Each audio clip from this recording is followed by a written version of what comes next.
श्री परमात्मने नमः। श्रीमन्महागणाधिपतये नमः। कस्तूरी तिलकं ललाटपटले वक्षस्थले कौस्तुभं नासाग्रे वरमौक्तिकं करतले वेणुकरे कङ्कणं सर्वाङ्गे हरिचन्दनं सुललितं कंठे च मुक्तावली गोपस्त्री परिवेष्टितो विजयते गोपाल चूड़ामणि।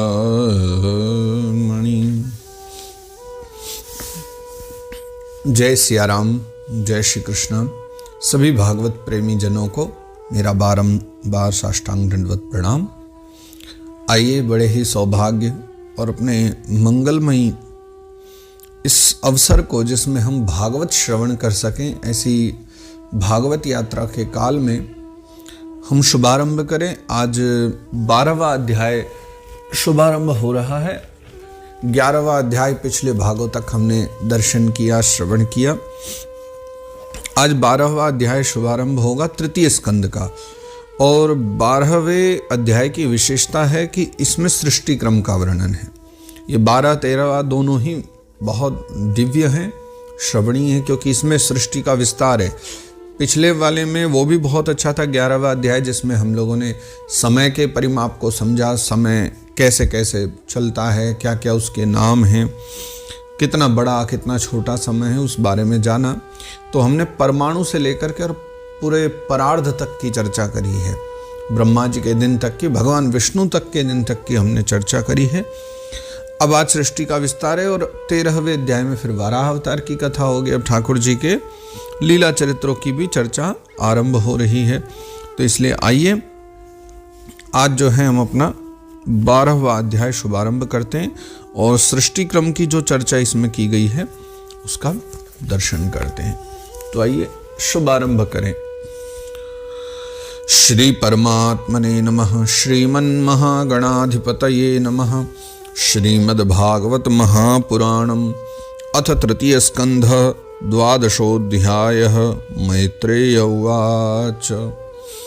इति ते वर्णितः क्षत्तः कालाख्यः परमात्मनः महिमा वेदगर्भोऽथ यथास्राक्षीन् निबोध मे। अब मैत्रेय मुनि कहते हैं, मैत्रेय उवाच कि हे विदुर जी, इति ते वर्णितः क्षत्तः कालाख्यः परमात्मनः। देखिए, जिन्हें हम काल कहते हैं, कालाख्यः यानी काल जिनको कहा गया, वो वस्तुतः कोई और नहीं, स्वयं भगवान नारायण है। भगवान नारायण ही काल रूप में कार्य किया करते हैं। तो इति ते वर्णितः क्षत्त, अब तक यहाँ जो है ना, यहाँ तक जो है मैंने आपको काल की महिमा बतलाई है, यानी पिछले अध्याय में पूरे समय की चर्चा हुई ना, उसी की कह रहे हैं। अब महिमा वेद गर्भोथ यथास्राक्षी निबोध में। अब मैत्रेय मुनि कहते हैं कि अब जिस प्रकार जो है ना ब्रह्मा जी ने जगत की रचना करी है, वेद गर्भ नाम है ब्रह्मा जी का, तो अब ब्रह्मा जी की महिमा समझिए यथास्राक्षी निबोध में। जैसे जैसे उन्होंने आगे अब जो है सृष्टि की रचना करी, उस विषय में अब मैं आपको सब बतलाता हूँ। तो आप ध्यान पूर्वक सुनिए, तब आगे जो है फिर और कहते हैं। ससर्जाग्रेन्धता मिश्र मथता मिश्रमाधिकृत महामोहम च मोहम च तमश्चाज्ञान वृत्तयः। मैत्रेय मुनि कहते हैं, विदुर जी, इसके पश्चात ब्रह्मा जी ने सबसे पहले ना 5 प्रकार की जो अविद्या कही गई है, या 5 प्रकार का जो अज्ञान कहा गया है ना, वह जो अज्ञान है, उस अज्ञान के 5 रूप हैं, उनके नाम हैं। तो वो यहाँ गए, ससर्जाग्रेन्धता मिश्र तामिश्रमाधिकृत। तो सबसे पहले उन्होंने है ना ये अज्ञान की जो 5 वृत्ति कही गई हैं, नाम क्या है उनके? तम, मोह, महामोह, तामिश्र और अंधतामिश्र। तम का मतलब, तम यानी अविद्या, अंधकार भी कहते हैं वैसे। तमसो मा ज्योतिर्गमय, तमस के द्वारा ज्योतिर की ओर चले, तमस यानी अंधकार। लेकिन यहाँ उसका मतलब एक अविद्या भी है, अंधकार मतलब अविद्या। मोह यानी अस्मिता, महामोह यानी राग जिसे हम कहते हैं, तामिश्र और अंधतामिश्र यानी द्वेष, अभिनिवेश। और जिन्हें हम यूँ कहा करते हैं ना, अविद्या, अस्मिता, राग, द्वेष, अभिनिवेश, ये 5 इन्हीं के जो संस्कृत नाम हैं वो क्या है? तम, मोह, महामोह, तामस और अंधतामस। आगे दर्शन करते हैं। दृष्ट्वा पापीयसीं सृष्टिं नात्मानं बहुमन्यत भगवद्ध्यानपूतेन मनसान्याम ततोसृजत। तो ब्रह्मा जी ने यह जो सृष्टि करी ये तो ऐसी नहीं थी कि कोई मन को शांति उनके मिलती, क्योंकि सब तमोगुणी सृष्टि हो गई। तो दृष्ट्वा पापीयसीं सृष्टिम, तमोगुणी भी नहीं। वो कह रहे हैं कि मैत्रेय मुनि कह रहे हैं कि ऐसी पाप भरी सृष्टि को देख करके तो ब्रह्मा जी को बिल्कुल अच्छा नहीं लगा। नात्मानं बहुमन्यथम, उनकी आत्मा को कोई प्रसन्नता नहीं हुई। तब उन्होंने क्या करा? भगवत ध्यान पूतेन, तब उन्होंने भगवान का ध्यान किया। और देखो भगवान के द्वारा भगवत ध्यान से अपने हृदय को पवित्र किया। तब क्या हुआ? मनसान्याम ततोसृजत, तब उन्होंने कुछ मन से प्रकट किया, यानी मानसिक सृष्टि प्रकट करी। जैसे कहते हैं ना, वस्त्रम पूतम पिबेत जलम, वस्त्र से छान करके शुद्ध करके जल पियो। दृष्टिपूतम न्यसेत पादम, दृष्टि से पवित्र करके तब मार्ग पर आगे बढ़ो। वैसे ही भगवत ध्यान पूतेन, यानी भगवान के ध्यान रूपी शुद्धि के द्वारा अब उन्होंने अपने मन को शुद्ध करके भगवान को स्मरण करके और तब ब्रह्मा जी जो है फिर आगे सृष्टि करते हैं। कौन? ततोसृजत, तब उन्होंने रचना करी, दूसरी रचना करी, दूसरी सृष्टि हुई। अभी कौन प्रकट हुआ इस सृष्टि में? अगले श्लोक में कहते हैं, सनकम च सनंदम च सनातनमथात्मभूः सनत कुमारम च मुनीन निष्क्रिया नूर्ध्वरेतशः। उसके पश्चात सनक, सनंदन, सनातन, सनत कुमार, ब्रह्मा जी ने ये जो है ना 4 निवृत्ति परायण मुनि उत्पन्न किए। अब ये कैसे मुनि हैं? तो इसमें लिखते हैं, एक शब्द आया ऊर्ध्वरेतशः, निष्क्रिया नूर्ध्वरेतशः, ये सब ऊर्ध्वरेता थे। अब ये ऊर्ध्वरेता का मतलब क्या है? ये अभी आगे आएगा, आप उसको ध्यान से सुनिएगा। तो ये 4 पुत्र प्रकट हुए हैं। फिर आगे वो कहते हैं, तान बभासे स्वभू पुत्रान प्रजासृजत पुत्रकाः तन्नैच्छन् मोक्षधर्माणो वासुदेव परायणाः। तान बभासे स्वभू, स्वभू यानी ब्रह्मा जी, उन्होंने क्या किया? तान बभासे, उन सब बच्चों को कह रहे हैं, आदेश दे रहे हैं, यानी सनत कुमारों को, चारों को, सनकादिकों को। क्या आदेश? पुत्रान प्रजासृजत पुत्रकाः, हे मेरे पुत्रों आप सभी जाकर के सृष्टि करो, इस सृष्टि को बढ़ाओ। लेकिन तन्नैच्छन् मोक्ष धर्माणो, वो तो सब मोक्ष धर्म के पथिक थे, वो सब तो जन्म से ही निवृत्ति परायण थे, सब के सब मोक्षगामी थे, उनको तो इच्छा ही नहीं थी। तो वासुदेव परायण, क्योंकि वो सभी के सभी चारों भाई भगवान वासुदेव के परायण हो चुके हैं, उनकी शरण में जा चुके हैं, तो उनके लिए तो इसका कोई महत्व ही नहीं है कि सृष्टि आदि रचना की जाए, प्रजापुत्र आदि बनाए जाएं।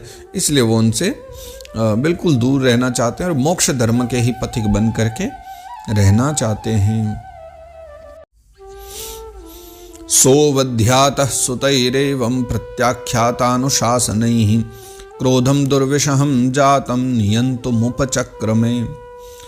तो इस प्रकार जो है ब्रह्मा जी ने उनको आज्ञा दी और कहा, लेकिन फिर ब्रह्मा जी क्या देखते हैं? सोवध्यातः सुतैरेवं प्रत्याख्यातानुशासनैः, है ना, कि ये जो मेरे चारों पुत्र हैं ये अनुशासन का पालन नहीं कर रहे हैं, मेरी आज्ञा नहीं मान रहे, मैं जो कह रहा हूँ वो सुन नहीं रहे, यानी पुत्र उत्पन्न करना ही नहीं चाहते, सृष्टि बनाना ही नहीं चाहते, ये तो भजन ही भजन करना चाहते हैं।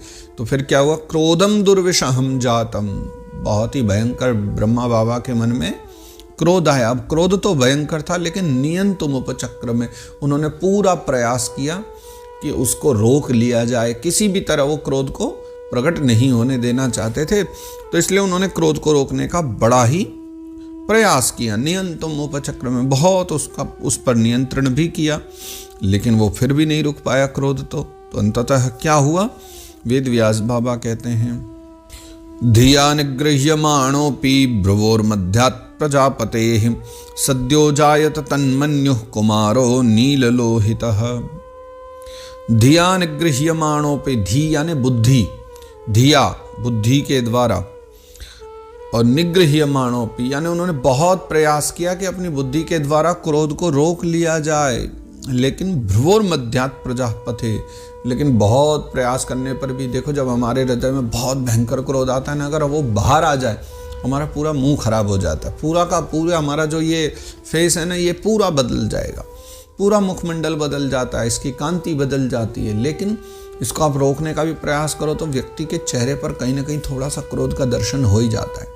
तो ब्रह्मा जी ने धिया यानी बुद्धि के द्वारा खूब रोका क्रोध को, लेकिन जब तथापि वो पूरी तरह तो रोक ना पाए तो उनकी थोड़ी सी भौहें टेढ़ी हो गई, और जैसे ही भौहें थोड़ी सी टेढ़ी हुई तो उसी समय उनके भौहों के मध्य से एक नील लोहित बालक प्रकट हुआ। नील लोहित का मतलब जो थोड़ा सा नीला है और थोड़ा सा लाल वर्ण का है। तो ऐसा जो है ना, एक नीले और लाल रंग के से रूप में वो बालक प्रकट हो गया। और आगे फिर वो लिखते हैं, मैत्रेय मुनि कहते हैं, सवैरुरोद देवानां पूर्वचो भगवान भवः नामानि कुरु मे धात स्थानानि च जगद्गुरोः। सवैरुरोद देवानां, फिर वह जो सवैरुरोद यानी वो रोने लग गए। कौन? वो बालक जो नील लोहित के रूप में प्रकट हुआ है, वो छोटा सा बालक रोने लगा, सवैरुरोद। और देवानां पूर्वजो भगवान भवः, वो हैं कौन बालक? देवानां पूर्वजो, ये बड़े बड़े आयु वाले जो देवता हैं ना, वो भी जिनके वंशज हैं, यानी इन सब देवताओं के भी जो पूर्वज हैं, भगवान भवः, वह भगवान शंकर ही वो बालक है। तो वो क्या कहते हैं फिर ब्रह्मा जी से कि नामानि कुरु मे धातः, हे विधाता मेरा नामकरण कीजिए, मैं कौन हूँ। और स्थानानि च जगद्गुरु, हे जगद्गुरु ब्रह्मा जी आप मेरा जो है ना नाम के साथ साथ मेरा गांव का पता ठिकाना भी बता दो कि मैं रहूं कहाँ, मेरा स्थान भी पक्का कर दो। कितनी अद्भुत बात है। कृष्णम वंदे जगद्गुरुम, एक और नारायण को हमने जगद्गुरु कहा है ना, एक और यहाँ लिखते हैं स्थानानि च जगद्गुरु, एक और ब्रह्मा जी को भी जगद्गुरु कहा है ना। और रामचरितमानस आदि भी आप पढ़ो तो वहाँ पर भी श्रद्धा विश्वास रूपिणो याभ्याम विना न पश्यन्ति सिद्धा स्वांतस्थम ईश्वरम, जहाँ महादेव की कितनी महिमा को गाया हुआ है, वहाँ महादेव को भी जगद्गुरु माना गया है। तो तात्पर्य क्या? ब्रह्मा भी कहीं जगद्गुरु कहे गए, कहीं विष्णु भी और कहीं शिव भी। इसका तात्पर्य तीनों एक ही रूप हैं। लेकिन कितनी प्यारी लीला कर रहे हैं कि नील लोहित के रूप में भगवान शंकर ही रुद्र बन करके प्रकट हुए और स्वयं कहते हैं कि नामानि कुरु मे धाता, बताओ उनके क्या नामकरण किए जाएं। तथापि वो ब्रह्मा जी से कहते हैं कि मेरा नाम भी करण करो और मुझे रहना कहाँ है, मेरे लिए स्थान भी निर्धारित कर दीजिए। तो रो रो करके वो ये सब कह रहे हैं, सवैरुरोद, रो रो करके उन्होंने ब्रह्मा जी से कहा। इति तस्य वचः पाद्मो भगवान परिपालयन् अभ्यधात् भद्रया वाचा मारोदिस्तत्करोमि ते। तो इस प्रकार ब्रह्मा जी ने जब उन बालक की बात सुनी तो उनको बार बार समझाने लगे कि बेटा रो मत। और फिर क्या कहते हैं कि अभ्यधात् भद्रया वाचा, अपनी बड़ी मंगलमयी वाणी के द्वारा उनको चुप करा करके और कहते हैं मारोदिस्तत्करोमि ते, रो मत, जैसा तुम कहते हो मैं वैसे ही करूँगा, तुम्हारा नाम और स्थान शीघ्र निर्धारित कर देता हूँ। यदरोदि सुरश्रेष्ठ शोद्वेग इव बालकः ततस्त्वामभिधास्यन्ति नाम्ना रुद्र इति प्रजाः। यदरोदि सुरश्रेष्ठ, हे देवताओं में भी श्रेष्ठ, तुम सोद्वेग इव बालक, जन्म लेते ही यानी प्रकट होते ही मेरे भौं से तुमने बच्चे की तरह रोना शुरू कर दिया, तुम रोने लग गए हो। तो ततस्त्वामभिधास्यन्ति, इसलिए मैं तुम्हारा नाम रखता हूँ नामना रुद्र इति प्रजा। ये पूरा संसार तुम्हें रुद्र कहा करेगा। रुद्र माने रोने वाला। तो जो प्रकट होते ही रोया हो, बार बार रोया हो, उसी का नाम रुद्र है। तो मैं तुम्हारा नाम रुद्र रखता हूँ, ऐसा ब्रह्मा जी ने कहा।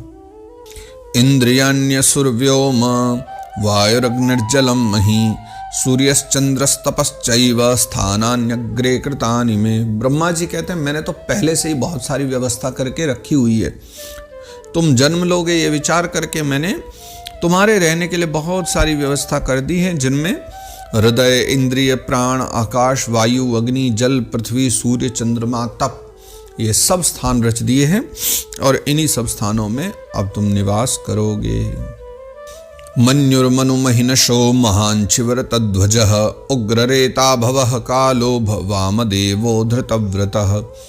अब ब्रह्मा जी कहते हैं कि तुम्हारे अन्य भी बहुत सारे नाम होंगे। वो क्या होंगे? मन्यु, मनु, माहिनश, महान, शिव, रतध्वज, उग्ररेता, भव, काल, वामदेव और धृतव्रत। ये सब के सब तुम्हारे नाम होंगे। तुम्हारा ही ये सब रूप है, इसलिए तुम्हारे ही नाम कहे जाएंगे। और तथा आगे एक बात और वो कहते हैं, धीर वृत्ति रुशनो माच नियुत्सर्पिरिलांबिका इरावती सुधा दीक्षा रुद्रान्यो रुद्रते स्त्रियः। धी, वृत्ति, उष्णा, उमा, नियुत, सर्पी, इला, अंबिका, इरावती, सुधा और दीक्षा, यह जो 11 रुद्राणियां होंगी यह तुम्हारी धर्म पत्नी कहलाएंगी। 11 रुद्राणियां ही तुम्हारी पत्नी होंगी। ग्रहाणैतानि नामानि स्थानानि च शयोषणः एभिः सृजः प्रजा बह्वीः प्रजानामसि यत्पतिः। तो अब ब्रह्मा जी कहते हैं कि ग्रहाणैतानि नामानि स्थानानि च शयोषणः। अब एक काम करो, तुम इनको ग्रहण करो। किनको? नामानि, 11 जो नाम कहे गए ये, स्थानानि जो तुम्हें हमने तप आदि सभी स्थान दिए, पृथ्वी अग्नि आदि ये, और सयोषणः, योषिणा यानी धर्म पत्नियां। तो 11 जो धर्म पत्नियां हैं इनको भी तुम स्वीकार करो। ए भी सृजः प्रजा बह्वी प्रजा नामसी यत्पति। और इन सब को लेकर के अब तुम बहुत सारी प्रजा उत्पन्न करो। क्यों? क्योंकि प्रजा नामसी यत्पति, तुम प्रजा के स्वामी हो, अर्थात तुम प्रजापति हो। तो रुद्र भगवान को ब्रह्मा जी ने प्रजापति नियुक्त कर दिया। इत्यादिष्टः स गुरुणा भगवान् नीललोहितः सत्वाकृति स्वभावेन ससर्जात्म समास प्रजाः।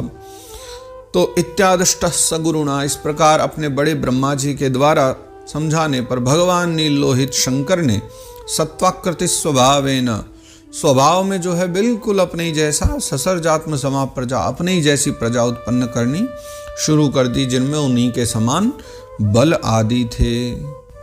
रुद्राणाम रुद्र सृष्टानाम समन्ताद् ग्रसताम जगत निशाम्या संख्यशो यूथान प्रजापतिर्शंकतः।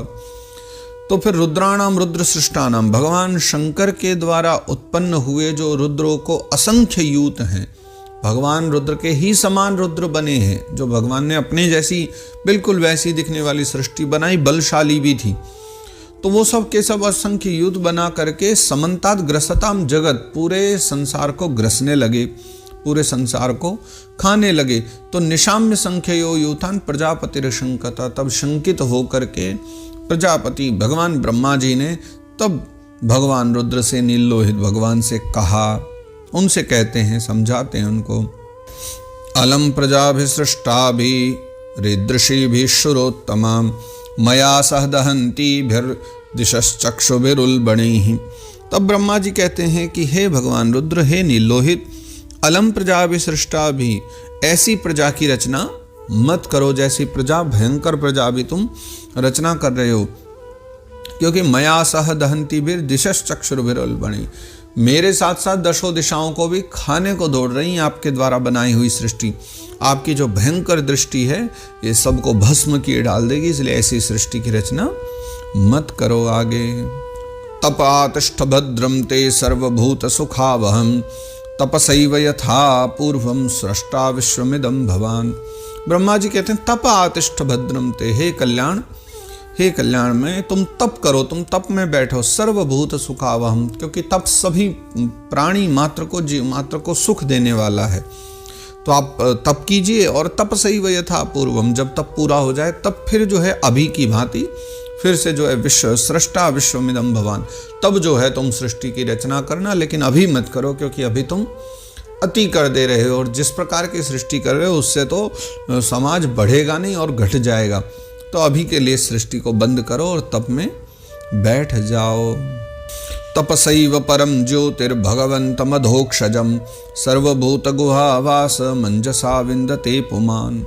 देखिए, कोई भी पुरुष जो है ना, वो तप के द्वारा ही इंद्रियातीत, सर्वांतर्यामी, सर्वगुण संपन्न, न सर्वत्र विद्यमान वह ज्योतिष स्वरूप भगवान जो श्री हरि हैं, उनको सुगमता से प्राप्त कर लेता है। तपसैव परम ज्योतिर्भगवन्तमधोक्षजम, अधोक्षज भगवान की प्रसन्नता और उनको पाना ये तप के द्वारा बहुत ही सहज है। इसलिए अब जो है आपको तप करना चाहिए।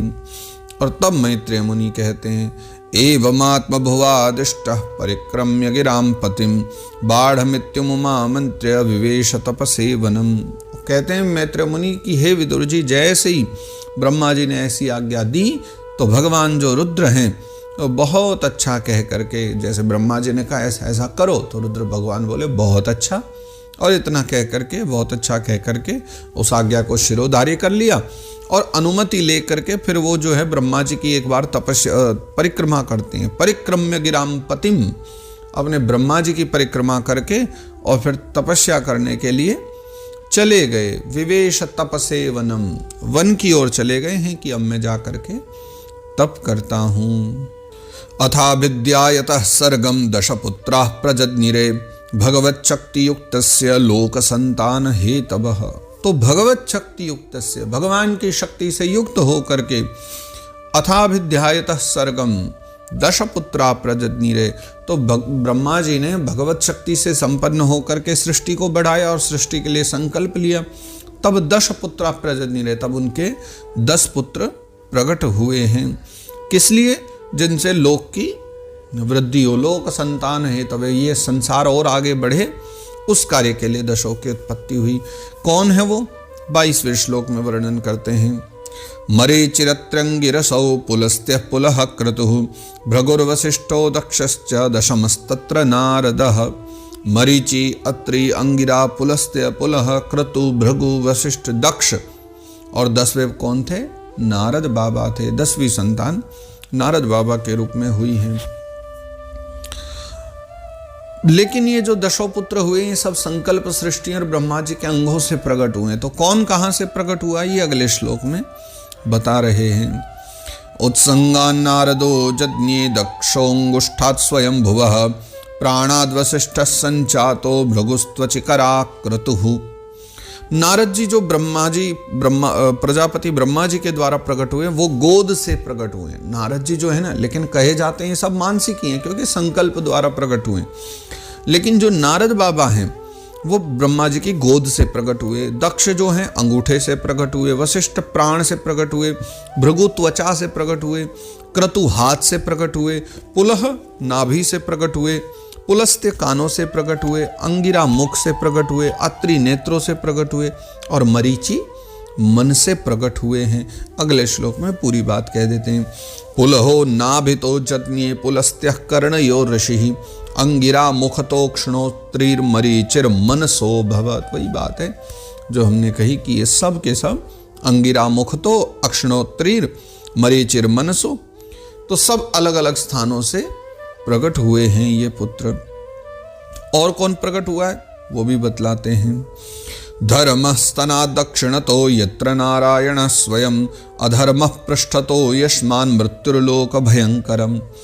फिर उनके जो है ना दाएं स्तन से धर्म उत्पन्न हुआ, और जिनकी जो पत्नी है मूर्ति जिनका नाम है उनसे स्वयं भगवान नारायण अवतार हुए हैं, है ना। भगवान का जो अवतार है नारायण अवतार वो मूर्ति के गर्भ से हुआ है, और उनके पिता कौन है? धर्म है। तथा उनकी पीठ से अधर्म का जन्म हुआ, यानी आगे दाएं स्तन से धर्म ब्रह्मा जी के और पीठ से अधर्म का जन्म हुआ। और अधर्म से किसका जन्म हुआ? संसार को भयभीत करने वाला जो है ना यस्मान मृत्युर्लोक भयंकर, पूरे संसार को भयंकर ताप देने वाला मृत्यु, वह जो है अधर्म के द्वारा उत्पन्न हुआ। और कौन कौन हुआ आगे भी बतला देते हैं। हृदि कामो भ्रुवः क्रोधो लोभश्चाधर दच्छदात् आस्यद्वाक्सिन्धवो मिढ्रान्नृतिः पायोरघाश्रयः। फिर ब्रह्मा जी के हृदय से काम की उत्पत्ति हुई। कामदेव जो है ना, वो उसी का जो गुण है काम, काम प्रकट हुआ हृदय से। भौहों से क्रोध प्रकट हुआ। नीचे का जो होठ है ब्रह्मा जी का उससे लोभ प्रकट हुआ। मुख से वाणी की अधिष्ठात्री देवी सरस्वती का प्रागट्य हुआ। लिंग से समुद्र प्रकट हुए। गुदा से पाप का जो निवास स्थान है निरृति, हमारे यहाँ जिसे कहा गया है ना, ये राक्षसों का एक अधिपति रहा है। तो गुदा से जो है पाप का निवास स्थान और राक्षसों का अधिपति माना गया है निरृति, उसका जन्म हुआ है। इसके पश्चात आगे और कुछ ऐसे व्यक्ति भी हैं जो बड़े प्रसिद्ध हुए हैं समाज में, उनका नाम भी लिया जा रहा है। छाया कर्दमो जज्ञे देवहूत्यापति प्रभु मनसो देहतश्चेदम जज्ञे विश्वकृतो जगत। उसके पश्चात कौन प्रकट हुए कि छाया कर्दमो जज्ञे, छाया के द्वारा कर्दम जी प्रकट हुए। कौन है ये? देवहूत्यापति प्रभु, देवहूति के पति हैं, स्वामी हैं, कर्दम जी प्रकट हुए। और मनसो देहतश्चेदम जज्ञे विश्वकृतो जगत। तो इस तरह जो सारा जगत है ना, वो जगत को बनाने वाले जगतकर्ता ब्रह्मा जी के शरीर और मन से प्रकट हुआ। कुछ शरीर के अंगों से प्रकट हुए, कुछ मन के द्वारा संकल्प सृष्टि के द्वारा प्रकट हुए। तो इस प्रकार ब्रह्मा जी ने ये सारी सृष्टि करी। फिर आगे वो कहते हैं वाचम दुहितरम तन्वी स्वयं भूर्हरति मनः अकामाम चकमे क्षत्तः सकाम इति न श्रुतम। अब मैत्रेय मुनि कह रहे हैं कि वाचाम दुहितरम तन्वी, वाचम यानी वाणी, जिनका नाम सरस्वती भी है, दुहितरम ब्रह्मा जी की पुत्री थी, स्वयंभूर हरति मनः, उन्होंने एक बार जो है ना ब्रह्मा जी का भी मन हरण कर लिया। स्वयंभू यानी ब्रह्मा जी जो है ना वो भी उनके ऊपर मोहित हो गए थे, क्योंकि इतनी सुकुमारी और इतनी मनोहर थी। लेकिन अकामाम चकमे क्षत्तः सकाम इति न श्रुतम, हमने ये बात भी सुनी है कि वो स्वयं भी जो है ना वासनाहीन थी, उसके स्वयं के मन में कोई वासना या कोई काम की भावना नहीं थी, वो इतनी जो है वासनाहीन कन्या थी। लेकिन ब्रह्मा जी भी एक बार उनको देख करके मोहित हो गए, सकाम हो गए थे, क्योंकि वो सुंदर ही इतनी थी।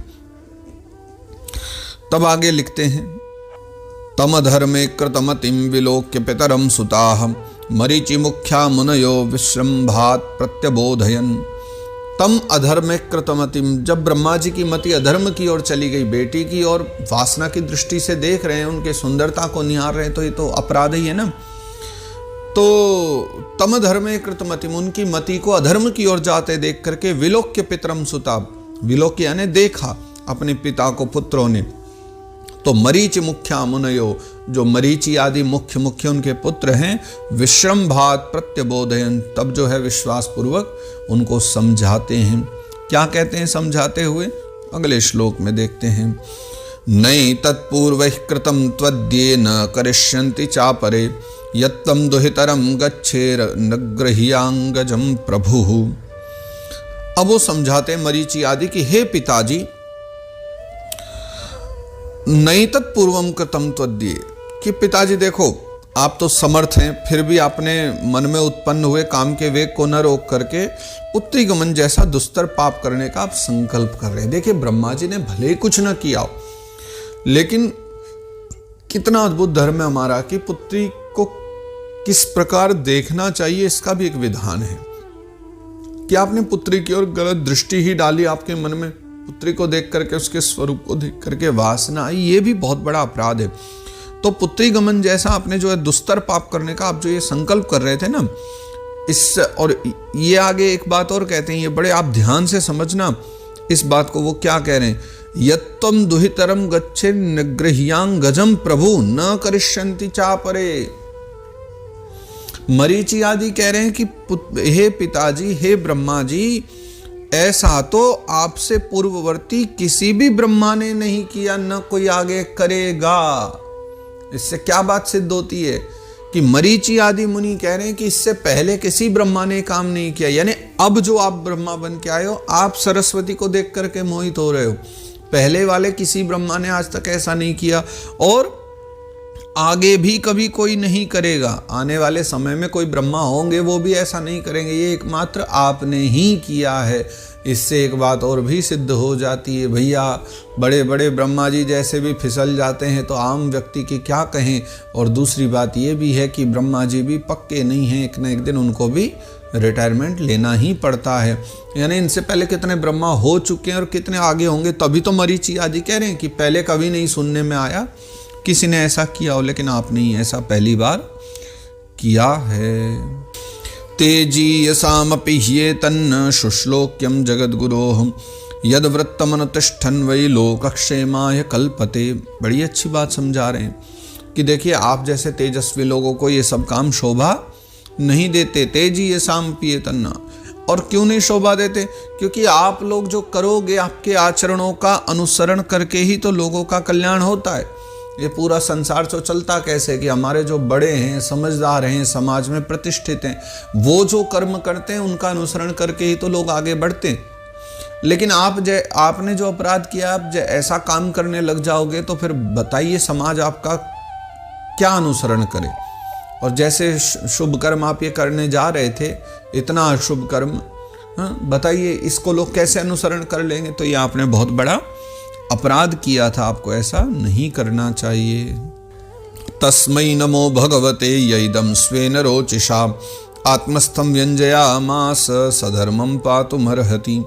तस्मै नमो भगवते, उन भगवान को नमस्कार है, यैदं स्वेन रोचिषा, जिन्होंने अपने द्वारा ही यह सारी सृष्टि आदि का निर्माण किया, या अपने तेज से जिन्होंने सब कुछ प्रकट किया है, अपने स्वरूप में स्थित जगत को अपने तेज से ही प्रकट किया हो। तो आत्मस्तम व्यंजयामास, इस समय जो है ना सधर्मम पातुमर्हति, हम तो इतना ही कह सकते हैं, इस समय जो अधर्म आपसे हुआ है उसे धर्म में लाना और धर्म की रक्षा करना, क्योंकि आपके द्वारा किया हुआ कर्म बहुत घृणित है, बहुत बड़ा अपराध है जो आपने पुत्री की और इस दृष्टि से देखा। अब तो जो है भगवान नारायण ही जो है इसकी रक्षा कर सकते हैं। किसकी? धर्म की, क्योंकि आपके इस कर्म से धर्म को बड़ी हानि पहुंची है। आपका एक कर्म जब जब याद आया करेगा तो कितना अधर्म बढ़ेगा, कितना लोग आपकी चर्चा किया करेंगे। तो बाबा जी आपने जो किया, अपराध किया है, अब तो भगवान ही इस समय धर्म की रक्षा कर सकते हैं। और इस प्रकार मरीचि आदि को देख करके, उनकी बातों को सुन करके ब्रह्मा जी बड़े लज्जित हो गए। विचार करने लगे ब्रह्मा जी। स इत्थं गृह्णतः पुत्रान् पुरो दृष्ट्वा प्रजापतिं प्रजापतिपतिस्तन्वं तत्याज व्रीडितस्तदा तां दिशो जगृहुर्घोरा निहारं यद्विदुस्तमः। स इत्थं गृह्णतः पुत्रान्, फिर अपने मरीचि आदि पुत्रों के द्वारा जब उन्होंने बात सुनी ब्रह्मा जी ने, पुरो दृष्ट्वा प्रजापतिं, तो उन पुत्रों को बोलते देख करके ब्रह्मा जी को बड़ी आत्मग्लानि होने लग गई। और क्या करा उन्होंने? प्रजापति पतिस्तन्वम, तब प्रजापति ब्रह्मा जी ने अपना जो तनु है यानी शरीर उसको त्याग दिया। तत्याज व्रीडितस्तदा, उसी समय ग्लानि के मारे उन्होंने शरीर का त्याग कर दिया, शरीर छोड़ दिया। तो ताम दिशो जगृहुर घोरा, तो जो दिशाएं हैं उन सभी ने आकर के उस शरीर को, ब्रह्मा जी के शरीर को चारों ओर से घेर लिया। और निहारम यद विदुस्तमः, तभी उनके घेर लेने से वहां पर एक वस्तु का जन्म हुआ, जैसे आज के समय में हम लोग कोहरा कहते हैं। सर्दी के समय हम जिसका दर्शन करते हैं कोहरा, उस कोहरे का जन्म हुआ। और उसी को जो है अंधकार भी हम लोग कहा करते हैं, अंधकार का भी वहां जन्म हुआ। कोहरे के जन्म की कथा वो हमने कुछ और भी सुनी है, पाराशर जी आदि वाली, लेकिन मूल भागवत जी के अनुरूप कोहरे का जन्म इस प्रकार हुआ है ब्रह्मा जी की मृत्यु के साथ में। कदाचित् ध्यायतः स्रष्टुर्वेदा आसंश्चतुर्मुखात् कथम स्रक्ष्याम्यहं लोकान् समवेतान् यथा पुरा। तो ब्रह्मा जी एक दिन बैठे हुए थे ध्यानावस्थित, और अचानक उनके मन में एक संकल्प उठा कि मैं पहले की तरह सुव्यवस्थित रूप से सृष्टि की रचना कैसे करूं, ताकि सब के सब जो हैं एकदम सुव्यवस्थित रूप से सब बन जाए, लोक आदि सब बन जाए, जैसे पहले भी थे वैसे दोबारा सब लोक आदि बन जाए। ऐसा मैं क्या करूं? तो उसी समय क्या हुआ? कथम स्रक्ष्याम्यहं लोकान्, सोच रहे हैं कैसे बनाऊं। तो उसी समय वेदा आसंस चतुर्मुखात्, ब्रह्मा जी के जो 4 मुख हैं उन 4 मुखों से 4 प्रकार के वेद प्रकट हुए। ऋग यजु साम अथर्व 4 वेद प्रकट हुए। चातुर्होत्रम कर्म तंत्रम उपवेदनयैः सह धर्मस्य पादाश्चत्वारस्तथैवाश्रम वृत्तयः। उसके पश्चात ब्रह्मा जी के 4 मुखों से ही बहुत कुछ प्रकट हुआ। चातुर्होत्र, चातुर्होत्र किसे कहते हैं? एक हवन होता है, यज्ञ। तो उस यज्ञ में जहाँ पर होता, उद्गाता, अध्वर्यु और ब्रह्मा, ये जो 4 यज्ञ के स्तंभ होते हैं, या ये कहें 4 ही मुख्य होते हैं, इनके द्वारा यज्ञ संपन्न होता है। होता, अध्वर्यु, उद्गाता और ब्रह्मा। तो जब जहाँ ये 4 हों, ये चारों का जो विधि विधान है ये सब ब्रह्मा जी के मुख से प्रकट हुआ। कर्म तंत्र प्रकट हुए, जिसमें आपके न्याय शास्त्र आदि सब आ जाते हैं, कर्म आदि आ जाते हैं ऋत्विकों के। उपवेदनये सह, और फिर जो उपवेद हैं है ना, वो भी प्रकट हुए। धर्मस्य पादाश्चत्वार, धर्म के जो 4 चरण हैं, 4 पैर कहे गए, वो भी प्रकट हुए। तथैवाश्रम वृत्तयः, और फिर 4 प्रकार के जो आश्रम है ना, गृहस्थ, वानप्रस्थ, संन्यास, ब्रह्मचर्य, 4 आश्रमों की जो और उनकी जो वृत्तियां हैं, विधि नियम है, ये सब के सब जो है ना ब्रह्मा बाबा के मुख से ही प्रकट हुए हैं। विदुर उवाच, अब विदुर जी पूछ रहे हैं, सवै विश्व सृजामीशो वेदादीन मुखतो सृजत यद यद ये नासृजत देवस्तस्मै ब्रूहि तपोदनः। सवै विश्व सृजमीशो, जब जो है ये विश्व बना और वेदादीन मुखतो सृज, ब्रह्मा जी ने अपने मुख से ही वेदों की रचना करी, यानी अभी लिखा ना 4 मुखों से वेद प्रकट हुए। तो ब्रह्मा जी ने जब 4 वेदों की रचना कर दी तो उसके पश्चात यद यद ये नासृजत देवस, किस किस मुख से उन्होंने क्या क्या उत्पन्न किया, तन्मे ब्रूहि तपोधन, हे तपोधन मैत्रेय मुनि कृपा करके आप हमको वो सब बतलाइए। मैत्रेय उवाच, अब मैत्रेय मुनि आगे वर्णन कर रहे हैं। ऋग यजुः साम अथर्वाख्यान वेदान पूर्वादिभिर्मुखैः शस्त्रमिज्यां स्तुतिस्तोमं प्रायश्चित्तं व्यधात् क्रमात्। तो मैत्रेय मुनि कहते हैं कि हे विदुर जी, ब्रह्मा जी ने है ना अपने, देखिए 4 मुख हैं उनके, तो क्रमशः कौन सा, सबसे पहला पूर्व, फिर दक्षिण, फिर पश्चिम और फिर उत्तर, यानी यूं परिक्रमा करते हुए गिनिए तो पूर्व, दक्षिण, पश्चिम, उत्तर, 4 मुख हो गए ब्रह्मा जी के। उनसे उन्होंने क्या क्या रचा, ऋग, यजु, साम, अथर्व, यानी ऋग्वेद रचा पूर्व से, यजुर्वेद दक्षिण से, सामवेद पश्चिम से और अथर्ववेद उत्तर से। और इसी क्रम से उन्होंने शस्त्र, इज्या, स्तुति, स्तोम और प्रायश्चित, इन 4 की भी रचना ऐसे ही पूर्व, दक्षिण, पश्चिम, उत्तर के हिसाब से करी। ये क्या शस्त्र मतलब क्या होता है, जो हमने अभी चर्चा की ना पिछले श्लोक में, कि किसी भी यज्ञ के 4 खंभ होते हैं या 4 मुख्य व्यक्ति होते हैं, होता, अध्वर्यु, उद्गाता, ब्रह्मा। तो जो होता के जो कर्म होते हैं उसको कहा जाता है शस्त्र, अध्वर्यु जो हैं उसके जो कर्म होते हैं उनको कहा जाता है इज्या, और उद्गाता के जितने भी कर्म होते हैं उन्हें कहा जाता है स्तुति, स्तोम। और फिर ब्रह्मा जो होते हैं, ब्रह्मा के जो कर्म कहे गए उनको कहा जाता है हमारे यहाँ प्रायश्चित। तो इन 4 की जो रचना हुई है, 4 वेदों की और 4 यज्ञ के कर्मों की, इनकी रचना ब्रह्मा जी ने अपने इन 4 मुखों के द्वारा करी है। आगे फिर वो लिखते हैं, आयुर्वेदम धनुर्वेदम गांधर्वम वेदमात्मनः स्थापत्यम चाश्रजद वेदम क्रमात् पूर्वादिभिर्मुखैः। फिर वैसे ही क्रम से उन्होंने 4 मुखों से वेदों की रचना करी, उपवेद आदि की। कौन कौन से, सबसे पहले आयुर्वेद पूर्व से उत्पन्न हुआ, पूर्व वाला जो मुख है ब्रह्मा जी का उससे आयुर्वेद। आयुर्वेद मतलब जिसे हम चिकित्सा शास्त्र भी कहते हैं, शरीर की बीमारियों को ठीक करने के लिए दवाई संबंधी जो भी शास्त्र हैं वो सब आयुर्वेद में आ जाते हैं।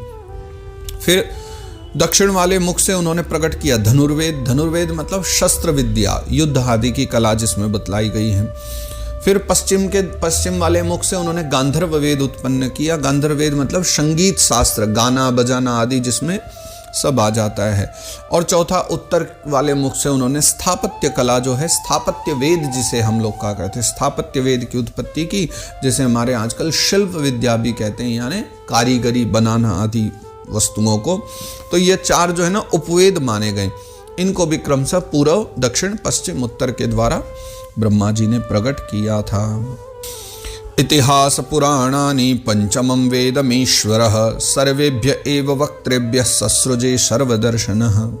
देखिए ये तो सब एक एक मुखों से प्रकट हुए, लेकिन ब्रह्मा जी ने फिर क्या किया है कि इतिहास पुराणानि, समस्त जो इतिहास और पुराण आदि हैं उसे 5वां वेद कह करके उत्पन्न किया, लेकिन किसी एक मुख के द्वारा नहीं, वो 4 मुखों का सम्मिलित रूप है। इसलिए महाभारत बहुत विशेष मानी गई है। महाभारत की जो कथा है वो दिव्य है, क्योंकि ब्रह्मा जी ने अपने 4 मुखों के द्वारा सम्मिलित रूप से सर्वेभ्य एव वक्तृभ्यः, यानी सभी वक्त्र के द्वारा, सभी मुखों के द्वारा सस्रजे सर्वदर्शना, सर्वदर्शी सब देखने वाले ब्रह्मा जी ने जो है इतिहास पुराण आदि का जो मूल रूप है, जिसे महाभारत कहा गया है, अपना जो 5वां वेद है वो निर्माण किया, पंचम वेद भी बनाया। षोडशक्तौ पूर्ववक्त्रात् पुरुष्यग्निष्टुतावथ आप्तोरियामातिरात्रौ च वाजपेयम स गोसवम। फिर यज्ञों के बारे में बता रहे हैं जिन्हें हम याग कहते हैं। यज्ञ तो चलो 1-2 दिन में हो जाते हैं, जो याग होते थे ना ये बड़े लंबे चला करते थे। कई दिनों तक चलने वाले जो यज्ञ हैं वो याग माने गए। अब यागों की भी उत्पत्ति उनके मुखों से ही हुई है। तो कैसे कैसे हुई है कि षोडशी और उक्त ये पूर्व वाले मुख से ब्रह्मा जी ने प्रकट किए हैं। हाँ, 1 मिनट रख दीजिए। इसके पश्चात चयन और अग्निष्टोम। आपने अग्निष्टोम का नाम भी कई बार शायद सुना भी हो। अगर आप धर्म कर्म संबंधित पुस्तकें पढ़ते हो, धार्मिक पुस्तकें पढ़ते हो, तो उनमें अग्निष्टोम यज्ञ के बारे में आता है ना।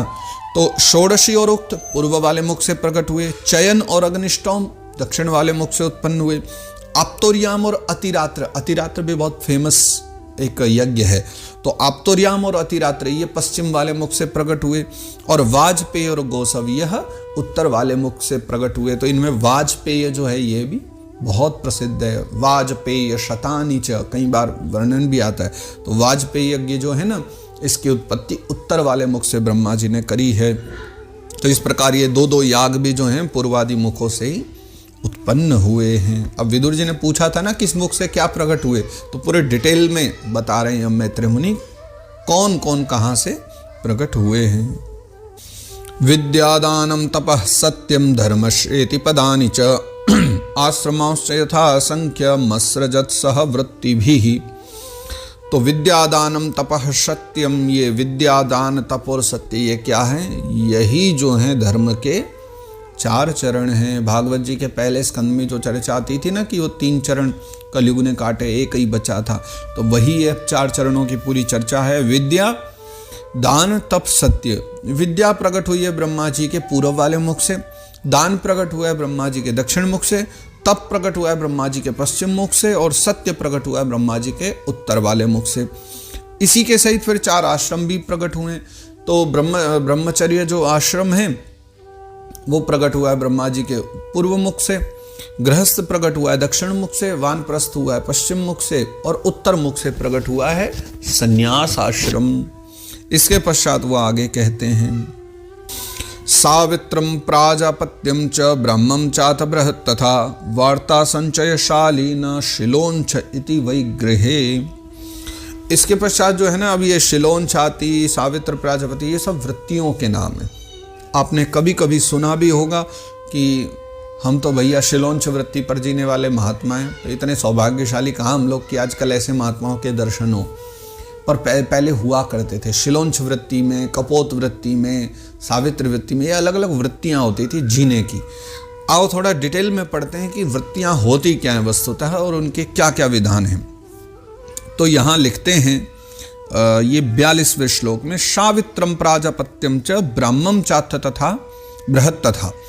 सावित्र, प्राजापत्य, ब्रह्म और बृहत्, ये जो 4 वृत्तियां हैं ना, ये ब्रह्मचारी की हैं। तो अब अलग अलग बता रहे हैं ब्रह्मचारी की वृत्ति कौन सी है ना। ब्रह्मचारी कोई बनता है तो इनमें से कोई भी वृत्ति ग्रहण कर सकता है, और फिर गृहस्थ बनेगा तो कौन कौन सी होंगी। तो चलिए सबसे पहले सावित्र को समझते हैं। सावित्र क्या होता है कि जब हमारा उपनयन संस्कार होता है, यानी यज्ञोपवीत संस्कार होता है, तो गायत्री का अध्ययन करने के लिए 3 दिन का जो है ना एक व्रत करना पड़ता है। जब हमारा यज्ञोपवीत संस्कार आदि होता है तो उपसंस्कार होने के पश्चात की बात बता रहे हैं। यज्ञोपवीत होने के बाद फिर 3 दिन का एक व्रत होता है जिसमें मूल रूप से गायत्री का अध्ययन ही किया जाता है।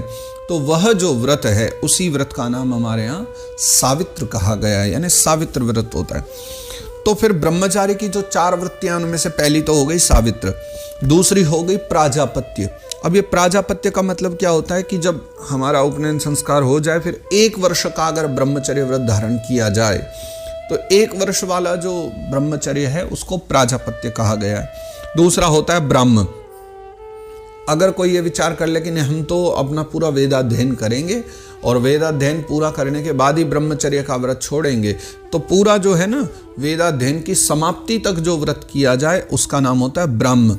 और फिर चौथा होता है बृहत। बृहत का मतलब होता है आयु पर्यंत जो ब्रह्मचारी ही रहे। यानी कुछ तो ऐसे होते हैं कि सावित्र को अपनाते हैं, ब्रह्मचारी के 4 वृत्तियां हैं। कुछ तो सावित्र ब्रह्मचारी होते हैं। सावित्र ब्रह्मचारी यानी उपनयन के बाद 3 दिन तक बस रहेंगे। कुछ होते हैं प्राजापत्य यानी 1 वर्ष तक रहेंगे। कुछ होते हैं ब्रह्म की जब तक वेद पढ़ेंगे ना तब तक रहेंगे। और एक होते हैं बृहत। बृहत होते हैं कि भैया हम तो सारा जीवन ब्रह्मचारी ही रहेंगे। तो ये वाले हो गए। तो ये 4 वृत्तियां तो हो गई ब्रह्मचारी की, सावित्रम प्राजापत्यम ब्राह्मम चात बृहत, तथा ये हो गई 4। अब इसी श्लोक में जो अगली पंक्ति है, वार्ता संचयशाली न शिलोंच इति वैगृहे। अब ये बता रहे हैं गृहस्थ की वृत्तियां कि 4 वृत्ति ब्रह्मचारी की हो गई, वार्ता संचय शालीन और शिलोंच, ये 4 वृत्तियां जो है गृहस्थ की हुआ करती हैं। इनको भी थोड़ा समझ लेते हैं। सबसे पहली आती है वार्ता। वार्ता का मतलब क्या होता है? कृषि आदि करना। आप जो खेती बाड़ी आदि करते हो ना, यानी शास्त्र विहित जो वृत्तियां हैं, शास्त्र से अलग जाकर के नहीं, शास्त्र जिनको सम्मति देता है ऐसे कर्म करते हुए जब आप धन आदि कमा लो, जैसे खेती बाड़ी आदि करना, व्यापार आदि जो भी हैं इसमें आ जाते हैं शास्त्र सम्मत, तो उन सभी को वार्ता कहा गया है। क्या वार्ता करते हुए, वैसे वार्ता शब्द का हिंदी अर्थ होता है बोलना, बातें करना, लेकिन यहाँ वार्ता एक वृत्ति का भी नाम है जिसमें खेती बाड़ी आदि सब आ जाते हैं। यानी शास्त्र सम्मत कोई भी कर्म करते हुए अगर आप धन कमा रहे हैं वो वार्ता कहलाएंगे। और ये गृहस्थ की वृत्ति है, ये ब्रह्मचारी या संन्यास आदि की नहीं। दूसरी संचय है। संचय मतलब याग आदि कराना है ना, बड़े बड़े याग आदि जो गृहस्थ कराता है तो उसको संचय कहा गया। तीसरी उसकी जो वृत्ति है वो शालीन कही गई है। शालीन मतलब अयाचित वृत्ति, अयाचित बिन मांगे जैसी व्यवस्था बन जाए उस प्रकार से करना।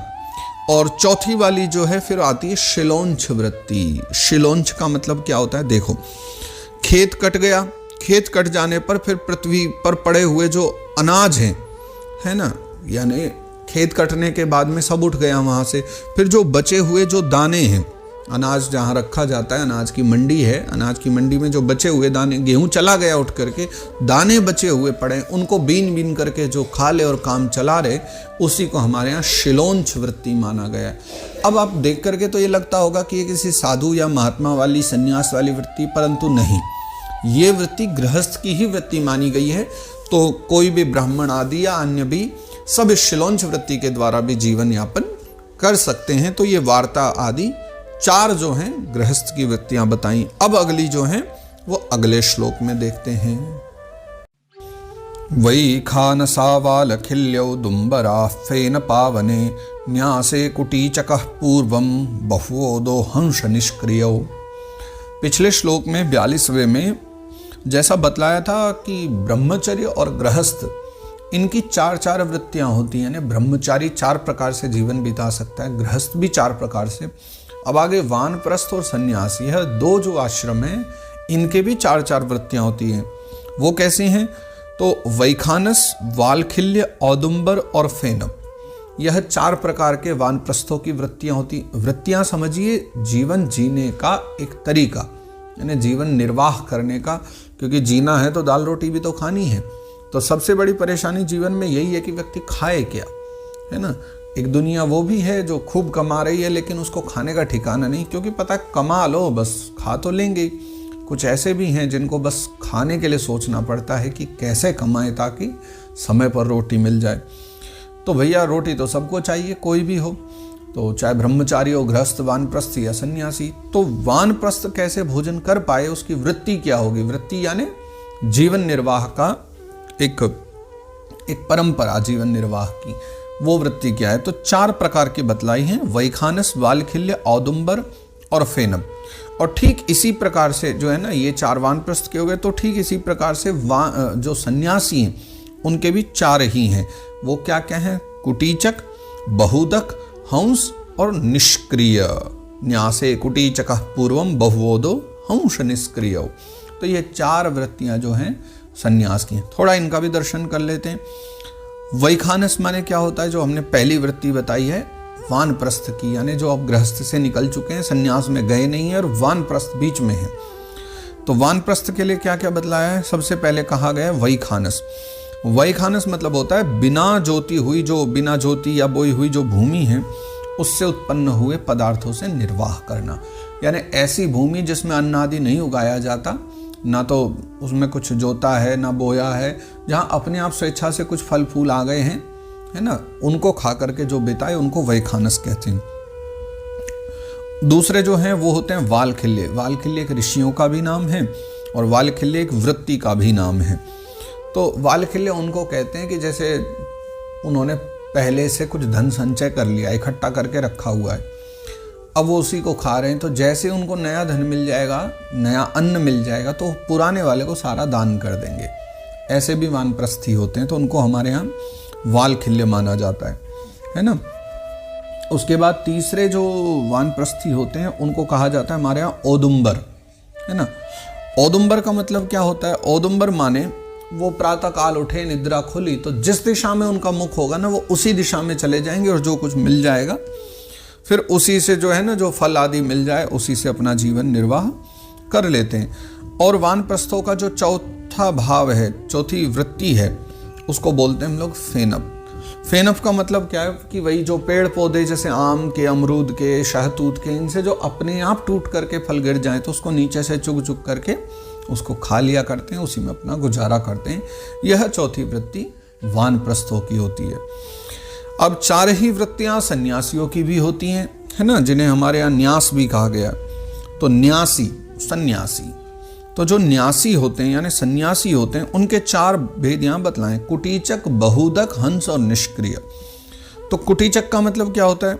कुटीचक मतलब जो है कुटिया जो बनाई जाती हैं, वो कुटिया बना करके एक जगह रहते हैं और आश्रम धर्म का पालन करते हैं। आश्रम धर्म मतलब आए हुए अतिथियों का सेवा सत्कार भी करेंगे, यज्ञ याग आदि भी करेंगे, है ना, और समय समय पर भजन पूजा पाठ भी करेंगे। तो सब प्रकार के मतलब जो कर्म करते हैं और कुटिया बना के रहते हैं, उनको हमारे यहाँ कुटीचक कहा गया है। दूसरी जो वृत्ति होती है वो होती है बहुदक, सन्यासियों की। बहुदक का मतलब होता है कि जो ज्ञान को प्रधान माने, यानी जो कर्म होता है ना, कुछ लोग कर्म प्रधान मानते हैं, कुछ ज्ञान प्रधान मानते हैं। तो ये जो बहुदक होते हैं ना, ये ज्ञान को प्रधान मानते हैं, कर्म को गौण मानते हैं। ये कर्म में उतना ज़्यादा नहीं माना करते। इसलिए आप देखो, जो आश्रम बना करके रह रहे हैं उनके लिए कर्म प्रधान है, क्योंकि वो कर्म में प्रवृत्त हैं। लेकिन जो बहुदक माने गए, ये लोग या तो यात्रा करते रहते हैं या समाधि में बैठे रहते हैं। ये न तो आश्रम आदि बनाते, न उन नियमों का पालन करते, ज्ञान में ही रमे रहते हैं, क्योंकि ये ज्ञान प्रधान माने गए। तीसरे होते हैं हंस। हंस का मतलब होता है अभी जो ज्ञानाभ्यासी हो रहे हैं, यानी जो ज्ञान का अभ्यास करते रहते हैं ना, हाँ, यानी अध्ययन आदि करते रहते हैं, शास्त्रों को पढ़ते रहते हैं, वो सब हंस माने गए। और चौथे होते हैं निष्क्रिय। आप इनको परमहंस भी कह सकते हो, हंस के बाद परमहंस। ये निष्क्रिय माने गए। निष्क्रिय शब्द का तो अर्थ वैसे आपको पता ही होगा, है ना, लेकिन यहाँ निष्क्रिय शब्द का तात्पर्य क्या? निष्क्रिय मतलब जो वास्तविकता में जीवन से ही निष्क्रिय हो गए, जिन्हें हमारे यहाँ जीवन मुक्त ज्ञानी कहा गया है। जीवन मुक्त पर ब्रह्म में लगे हुए ऐसे सन्यासी। तो ये चौथी वृत्ति जो है ये उनके बारे में कही गई। तो इस प्रकार से चारों जो आश्रम है, ब्रह्मचर्य, गृहस्थ, वानप्रस्थ, 2 श्लोकों में चारों की 4 वृत्तियां बतला दी गई है। अब आगे दर्शन करते हैं, कितनी अद्भुत अद्भुत बातें और कह रहे हैं। आन्वीक्षिकी त्रयी वार्ता दंडनीतिस्तथैव च एवं व्याहृतयश्चासन प्रणवो यस्य दर्हृतः। अब देखिए, 4 प्रकार की विद्याएं प्रकट हुई हैं। ये पूरा सृष्टि क्रम का वर्णन चल रहा है। कौन कहाँ से कैसे कैसे क्या क्या प्रकट हुआ है उसकी चर्चा, ब्रह्मा जी ने जो सब प्रकट की। तो कहते हैं आन्वीक्षिकी त्रयी वार्ता दंडनीति तथैव च। तो फिर जो है ना विद्याएं प्रकट हुई हैं 4 प्रकार की। कौन कौन सी है? आन्वीक्षिकी, त्रयी, वार्ता और दंड नीति। यह 4 विद्याएं कही गई हैं, ठीक है ना। आन्वीक्षिकी का मतलब मैं साथ ही साथ थोड़ा थोड़ा जैसा मुझसे बन पड़ेगा मैं थोड़ा थोड़ा बताते भी चलूँ कि इनका तात्पर्य सबका क्या क्या है। तो आन्वीक्षिकी, त्रयी, वार्ता और दंड नीति, ये 4 विद्याएं हैं। आन्वीक्षिकी मतलब, इसमें ध्यान से समझिए तो आपको मोक्ष शब्द का एक दर्शन हो रहा होगा। तो मोक्ष को प्राप्त कराने वाली जो विद्याएं हैं, यानी आत्मविद्या ही हो सकती है वो, तो मोक्ष को जो प्राप्त करा दे या उस मार्ग पर ले जाए आत्मविद्या के द्वारा, उसी विद्या का नाम है आन्वीक्षिकी, उसे हम आन्वीक्षिकी कहते हैं। दूसरी होती है त्रयी।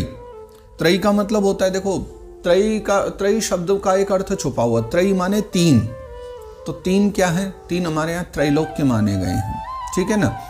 तो भूलोक, स्वर्गलोक आदि, तो स्वर्गलोक आदि की जो प्राप्ति करा दे, तो मैं यही नहीं कहूँगा कि सिर्फ स्वर्ग आदि की, यानी स्वर्ग की, या कई लोग ऐसे होते हैं जो चाहते हैं मरने के बाद फिर मनुष्य लोक में ही आए, मृत्यु लोक में यानी भूलोक में आए, उसको भी प्राप्त कराने वाली एक विद्या है कि भैया ऐसे ऐसे कर्म करो तो फिर मानव बनोगे, या ऐसे ऐसे कर्म करो तो स्वर्ग चले जाओगे। तो स्वर्ग आदि का फल देने वाली जो कर्म विद्या है, ध्यान रहे मोक्ष को देने वाली आत्मविद्या है, लेकिन स्वर्ग आदि को देने वाली कर्म विद्या है, उसी कर्म विद्या का नाम त्रयी है, उसे हमारे यहाँ त्रयी कहा गया। तीसरी जो विद्या है उसका नाम है वार्ता। वार्ता के बारे में हमने अभी पिछले कुछ श्लोकों में ही चर्चा भी की थी। वार्ता मैंने बताया भी था, आपको याद हो तो, कि वार्ता माने वैसे बात करना होता है, लेकिन वार्ता हमारे यहाँ एक वृत्ति का नाम है, कमाई का साधन। कौन सा? खेती व्यापार आदि। खेती व्यापार आदि भी तो हम करते हैं वो भी तो एक विद्या है, बिना सीखे कैसे आ जाएगी, उसके लिए भी सीखना चाहिए। तो वार्ता। और चौथी हो गई दंड नीति। दंड नीति मतलब सीधा सीधा राजनीति, है ना, एक विद्या राजनीति की भी होती है। तो ये चार विद्याएं हैं। और एवं व्याहृतयश्चासन प्रणवो यस्य दर्रतः, तो ये तो चार विद्याएं हो गई, तथा चार व्याहृतियां भी हैं, ठीक है ना। कौन कौन सी? भू, भुवः, स्वः और मह, ये जो है ना चार व्याहृतियां कहलाती हैं, ठीक है। उसके पश्चात में ये सभी के सब ब्रह्मा जी के चार मुखों से उत्पन्न हुई है। अब जैसे ये संख्या में लिखी हुई है ना, आन्वीक्षिकी, त्रयी, वार्ता, दंड नीति, ठीक लाइन से वैसे ही समझ जाया करो। ब्रह्मा जी के पूर्व मुख से, दक्षिण मुख से, पश्चिम मुख से और उत्तर मुख से, इस प्रकार क्रमशः ये चारों विद्याएं एक एक मुख से प्रकट हुई हैं। और लिखते हैं प्रणवो यस्य दर्हृतः, और ब्रह्मा जी के जो है ना हृदय आकाश से ओंकार प्रकट हुआ। वस्तुतः प्रकट नहीं, मतलब जन्म नहीं लिया, प्रकट हुआ है। प्रकट होना, जन्म लेना एक ही बात नहीं है। जन्म लेना मतलब बनना, और प्रकट होना माने कोई तैयार वस्तु प्रकट हो रही है। तो यानी है पहले से विद्यमान सब कुछ, बस प्रकट हो रहे हैं, जो लीन हो गए थे। तो ओंकार भी हृदय आकाश से प्रकट हुआ है। तस्योष्णिगासिल्लोमभ्यो गायत्री च त्वचो विभोः तृष्टुं मांसात् स्नुतोऽनुष्टुप् जगत्यस्नः प्रजापतेः। अब जो हमारे यहाँ छंद माने गए, यानी आप जो श्लोक पढ़ रहे हैं, अभी देखिए हम जो श्लोक पढ़ रहे हैं ना बहुत देर से, ये सब अनुष्टुप छंद के श्लोक हैं। तो ऐसे अनुष्टुप, त्रिष्टुप, जगती, उष्णी, ये सब छंद माने गए। छंदों की उत्पत्ति कैसे हुई है वो 45वें श्लोक में बता रहे हैं कि तस्योष्णिगासिल लोमभ्यो, यानी उनके लोमभ्यो, लोम कहते हैं हमारे रोम को, तो जो रोम है तस्योष्णिगासी लोमभ्यो, लोम से यानी रोम से क्या हुआ? उष्णिक, उष्णिक नाम का जो एक छंद है वो प्रकट हुआ। उसके बाद गायत्री च, ये रोम इनसे, और गायत्री च त्वचो विभू, फिर गायत्री जो छंद है वो त्वचा के द्वारा, है ना, ये हमारी जो खाल है, त्वचा कहिए इसको, स्किन है, तो त्वचा के द्वारा गायत्री जो है, गायत्री मतलब वो गायत्री छंद की बात हो रही है यहाँ पर। गायत्री छंद जो है इससे प्रकट हुआ है। फिर त्रिष्टुम मांसात् स्नुतोऽनुष्टुप्, यानी त्रिष्टुप जो छंद है वो कहाँ से? वो ब्रह्मा जी के मांस से प्रकट हुआ है। और स्नुतोऽनुष्टुप्, अनुष्टुप छंद जो भागवत जी में सबसे ज़्यादा प्रयोग, भागवत जी में क्या सभी पुराणों में सर्वत्र अनुष्टुप छंद का प्रयोग बहुत होता है, जो 32 अक्षरों में लिखा जाते हैं ना श्लोक। तो ये कहाँ से प्रकट हुआ है? ये स्नायु से प्रकट हुआ है, ब्रह्मा जी की स्नायु से अनुष्टुप छंद की उत्पत्ति हुई है। और आगे लिखते हैं जगत्यस्थ्नः प्रजापते, अस्थिनः, अस्थि बोलते हैं हमारे हड्डियों को, तो जगत्यस्थ्नः प्रजापते, प्रजापति ब्रह्मा जी के अस्थियों के द्वारा जगती छंद जो है प्रकट हुआ है। और अगले श्लोक में बतला रहे हैं और बाकी कौन कौन से कहाँ से प्रकट हुए। मज्जायाः पंक्तिरुत्पन्ना बृहति प्राणतो भवत् स्पर्शस्तस्या भवत् जीवः स्वरो देह उदाहृतः मज्जाया पंक्ति उत्पन्ना। ब्रह्मा जी की मज्जा से जो है पंक्ति प्रकट हुआ है, पंक्ति जो छंद है वो उत्पन्ना। तो और बृहति प्राण तो भवत, जो बृहति छंद है वो ब्रह्मा बाबा के प्राणों से प्रकट हुआ है। और आगे लिखते स्पर्शस्तस्या भवत जीवः, ऐसे ही जो है ना उनका जो जीव स्पर्श वर्ण है और देह स्वर वर्ण है वो कहलाया है। अर्थात जीव स्पर्श वर्ण और देह स्वर वर्ण कहलाया। समझे बात को? ब्रह्मा जी की एक आत्मा है और एक शरीर है, यानी जैसे हमारा ये शरीर है उसके भीतर आत्मा भी है। तो ब्रह्मा जी का जो जीव है यानी ब्रह्मा जी की जो आत्मा है वो तो स्पर्श वर्ण कहलाए। स्पर्श वर्ण पता है क्या होता है? कादयो मावसाना ह्यणुन्तस्था, ये जब व्याकरण पढ़ते हैं वहां पर आता है ना। तो अवसान संज्ञा किनकी होती है? स्पर्श वर्णों की। और स्पर्श वर्ण कौन से होते हैं? क से लेकर म पर्यंत, यानी कु चू टू तू पू, ये 5 वर्ग होते हैं। तो क ख ग घ च छ ज झ ट ठ ड ढ न त थ द ध न प फ ब भ म, ये 25 वर्ण जो हैं ये स्पर्श वर्ण कहे गए। ये कौन है? ये ब्रह्मा जी की आत्मा है। और उसके बाद वो लिखते हैं स्वर वर्ण जो है वो ब्रह्मा जी का देह है। स्वर वर्ण कौन से? यानी आ ई उ री री ए ओ आई औ। हाँ, संस्कृत व्याकरण में एक री शब्द और जुड़ता है। आपके यहाँ तो आ ई उ इस प्रकार से बोला जाता है हिंदी में, री मात्र आता है। लेकिन व्याकरण में वैसे तो आ ई छोटा बड़ा नहीं बोलना पड़ता, अ ई उ री सीधा बोलते हैं और फिर उनको दीर्घ और ह्रस्व के रूप में वो हो जाते हैं दो। लेकिन इसमें री भी 2 होता है संस्कृत में, री भी ह्रस्व भी होता है, दीर्घ भी होता है। और फिर एक री शब्द और भी जोड़ा गया है। जोड़ा क्या, पूर्व से ही है। भगवान शंकर के सब डमरू से निकले हुए स्वर हैं जो सूत्र आते हैं, 14 सूत्र, आई उण रिल रिक ए औंग आई औच हय वरड यम गणनम, सब 14। जिन्होंने व्याकरण पढ़ी होगी थोड़ा मेरी बात समझ पा रहे होंगे सब लोग। संस्कृत व्याकरण, नव्य व्याकरण जिन्होंने पढ़ी होगी, तो उसमें वहाँ स्पर्श वर्ण और अंतस्थ वर्ण ये सब वहाँ पर वर्णन आते हैं। तो क से लेकर म पर्यंत जिनकी अवसान संज्ञा होती स्पर्श वर्ण कहे गए, वो ब्रह्मा जी की आत्मा है ना, जीव माना गया है। और स्वर जितने भी हैं यानी आ से लेकर ए ओ आई औ, वो जो स्वर माने गए हैं ये सभी के सभी ब्रह्मा जी का देह कहा गया है, ब्रह्मा जी की देह माना गया है। अब और भी तो कुछ वर्ण होते हैं जो मैंने अभी बताया था, जैसे ऊष्म हो गए, अंतस्थ हो गए। अगले श्लोक में उनके बारे में भी बतलाया है। उष्माणमिन्द्रियाण्याहुरन्तस्था बलमात्मनः स्वराः सप्तविहारेण भवन्ति स्म प्रजापतेः। कहते हैं कि भगवान ब्रह्मा जी की जो इंद्रियां हैं उन्हीं को ऊष्म वर्ण कहा गया है। ऊष्म वर्ण क्या है? फिर थोड़ा व्याकरण में जाना पड़ेगा। शल ऊष्माण, श श श श स और ह, यानी तीनों शकार और ह, ये 4 जो वर्ण होते हैं ना, शल ऊष्माण, इनको ऊष्माण वर्ण कहा गया है।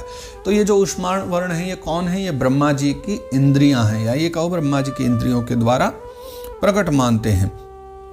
और जो बल है ब्रह्मा जी का उसके द्वारा अंतस्थ वर्ण प्रकट हुए हैं। अब अंतस्थ वर्ण कौन से हैं? य व र ल, यह जो 4 वर्ण होते हैं ये अंतस्थ वर्ण कहे गए हैं। तो ये जो अंतस्थ वर्ण है ये ब्रह्मा जी के बल के द्वारा प्रकट हुए हैं, ब्रह्मा जी का बल ही अंतस्थ वर्ण माना गया। फिर अब इसके आगे की जो बात है ये बड़े ध्यान से समझना, ये सब संगीत प्रेमियों के लिए है जो संगीत को बड़ा प्रेम करते हैं। स्वराः सप्त विहारेण भवन्ति स्म प्रजापतेः। फिर ब्रह्मा जी की जो क्रीड़ा है, अब शरीर की बात नहीं हो रही, आत्मा की नहीं, प्राणों की नहीं, ब्रह्मा जी के जीवन की जो क्रीड़ा है उस क्रीड़ा से कौन कौन उत्पन्न होते हैं? निषाद, ऋषभ, गांधार, षडज, मध्यम, धैवत और पंचम, ये 7 स्वर जो हैं ब्रह्मा जी की क्रीड़ा से उत्पन्न हुए हैं। तो संगीत प्रेमियों, आपको ये पता होना चाहिए कि वैसे तो सब नारायण से उत्पन्न है, लेकिन ब्रह्मा जी जब सृष्टि को बनाते हैं तो भगवान नारायण की बनाई हुई प्रत्येक चीज को वो प्रकट कर रहे हैं। तो ब्रह्मा जी की क्रीड़ा के द्वारा यह 7 स्वर प्रकट हुए हैं। षडज, ऋषभ, गांधार, मध्यम, पंचम, धैवत, निषाद, ये सब के सब ब्रह्मा जी की क्रीड़ा से 7 स्वर प्रकट होते हैं। उसके बाद आगे एक श्लोक में और बड़ी प्यारी बात वो कहते हैं, शब्द ब्रह्मात्मनस्तस्य व्यक्ता व्यक्तात्मनः परः ब्रह्मावभाति विततो नाना शक्त्युपबृंहितः। तो ब्रह्मा जी जो है ना वो शब्द स्वरूप, शब्द ब्रह्म स्वरूप माने गए हैं, है ना। वो आगे लिखते हैं भी शब्द ब्रह्मात्मनस्तस्य, शब्द ब्रह्म रूप जो है ब्रह्मा जी हैं। वे वैखरी रूप से व्यक्ता व्यक्तात्मनः परम, वैखरी रूप से व्यक्त और ओंकार रूप से अव्यक्त हैं। यानी वैखरी रूप से देखे तो सर्वत्र फैले हुए, है ना, मतलब एक स्थान पर है, फैले नहीं है। वैखरी रूप से देखे तो एक स्थान पर है, लेकिन अव्यक्त रूप से भी वो सर्वत्र, ओंकार रूप से वो अव्यक्त हैं, सब में समाये हुए हैं। तथा उनसे परे जो परिपूर्ण ब्रह्म है, ब्रह्मावभाति विततो नाना शक्त्युपबृंहितः, यानी उनसे परे जो सर्वत्र परिपूर्ण पर ब्रह्म है, भगवान की चर्चा कर रहे हैं, वही जो है ना अनेकों प्रकार की शक्तियों से विकसित होकर इंद्रादि रूपों में भास रहा है। अब समझिए जो बात आई है कि ब्रह्मा जी शब्द ब्रह्म रूप हैं, ठीक है, वो वैखरी रूप से एक भी दिखाई पड़ रहे हैं और जो है ओंकार रूप से अव्यक्त भी हैं, सब में समाये हुए भी। लेकिन उनसे प्रकट होने वाले जो कुछ भी अभी हमने चर्चा करी, इंद्रियादि, वो सब उस परिपूर्ण पर ब्रह्म के कारण ही भास हो रहा है, यानी हमें अनुभव हो रहा है, दर्शन हो रहा है कि वो विद्यमान है। ततो परामुपादाय ससर्गाय मनो दधे ऋषिणाम भूरि वीर्याणाम अपि सर्गम विस्तृतम। तो हे विदुर जी, मैत्रेय मुनि कह रहे हैं कि ब्रह्मा जी ने जो है ना ततो परामुपादाय ससर्गाय मनो दधे, पूर्व में जो है ब्रह्मा जी ने अपना वो कामासक्त शरीर छोड़ दिया था। मतलब भगवती को देख करके, माँ सरस्वती को देख के मन में थोड़ा सा हुआ, कुछ भी गलत नहीं था, लेकिन ब्रह्मा जी के मन में बस हल्का सा विचार आया था, उतने में ब्रह्मा जी ग्लानि हो गई, शरीर का त्याग कर दिया। तो उन्होंने अपना वो कामासक्त शरीर छोड़ा, जिसे देवताओं ने घेरा था और उससे कोहरा बना था। तो उसको छोड़ने के बाद ब्रह्मा जी ने फिर जो है ना दूसरा शरीर धारण किया, और दूसरा शरीर धारण करके फिर विश्व विस्तार का मन में विचार लेके आए कि अब विश्व को बनाया जाए। तब उन्होंने ये देखा भी था कि मरीचि आदि जो महान शक्तिशाली ऋषि हैं, उनके द्वारा सृष्टि का कोई खास ज्यादा विस्तार नहीं हुआ है। इसलिए वो क्या करते हैं, अगले श्लोक में कहते हैं, ज्ञात्वा तद्हृदये भूयश्चिन्तयामास कौरव अहो अद्भुतमे तन्मे व्याप्रतस्यापि नित्यदा। और तब जो है वो मन ही मन विचार करने लगे कि अहो बड़ा आश्चर्य है ना, अहो अद्भुत में तन्मे, ये कितना बड़ा आश्चर्य है, व्याप्रतस्यापि नित्यदा की, बताओ निरंतर प्रयत्न करने पर भी प्रजा की कोई वृद्धि नहीं हो रही है। तो चिंतयामास कौरव, हे विदुर जी, ब्रह्मा जी तो चिंता करने लग गए कि बताओ मैंने इतना प्रयास किया, कितने आश्चर्य की बात है कि तब भी, इतना करने के बाद भी संसार में सृष्टि नहीं बढ़ रही है। और आगे वो विचार करते हैं, न ह्येधन्ते प्रजानूनम दैवमत्र विघातकम एवं युक्त कृतस्तस्य दैवम चावेक्षतस्तदा। फिर ब्रह्मा जी विचार करने लगे कि ऐसा मालूम हो रहा है कि पक्का देवता ही कुछ गड़बड़ कर रहे हैं, मेरे कार्य में देवता कुछ विघ्न डाल रहे हैं, कुछ दैव के द्वारा ही हो रहा है। क्योंकि जिस समय यथोचित क्रिया करने वाले ब्रह्मा जी इस प्रकार देवताओं के विषय में विचार कर रहे थे, तभी अचानक क्या हुआ कि उनके शरीर के 2 भाग हो गए, जो कि फिर अगले श्लोक में पूरी बात कहते हैं। कस्य रूपम भूद्वेधा यत्कायम विचक्षते ताभ्याम रूप विभागाभ्याम मिथुनम समपद्यत। तभी अचानक क्या आश्चर्य हुआ, वो तो कह ही रहे थे कि पक्का देव की ही कुछ गड़बड़ है। देव मतलब देवता मत समझिए, ये देवता कुछ अलग वाला है। दैव मतलब एक माया है ना, तो देव माया। ब्रह्मा जी कह रहे लगता है दैव ने ही कुछ गड़बड़ करी है, यानी विधाता, विधाता तो ब्रह्मा जी हैं। यहाँ दैव शब्द मतलब माया के लिए समझिए, परमात्मा की माया, कि कुछ तो गड़बड़ हो रही है, जो सृष्टि क्रम आगे नहीं बढ़ रहा है। और उसी समय अचानक क्या हुआ कि कस्य रूप भूद्वेधा, कस्य यानी ब्रह्मा जी का जो रूप है 2 भागों में बट गया। अब ये मत सोचना या कश्य का मतलब तो ये होना चाहिए, संस्कृत में कश्य का मतलब होता है किसका, लेकिन वो नहीं है। यहाँ लिखा है कस्य, क माने ब्रह्मा जी और कस्य माने ब्रह्मा जी का। क जो एक शब्द है ना, एकाक्षरी शब्द का भी अपना ही एक महत्व है। एकाक्षरी कोश में एक एक शब्द का भी अर्थ होता है। तो क शब्द का अर्थ होता है ब्रह्मा, ठीक है ना।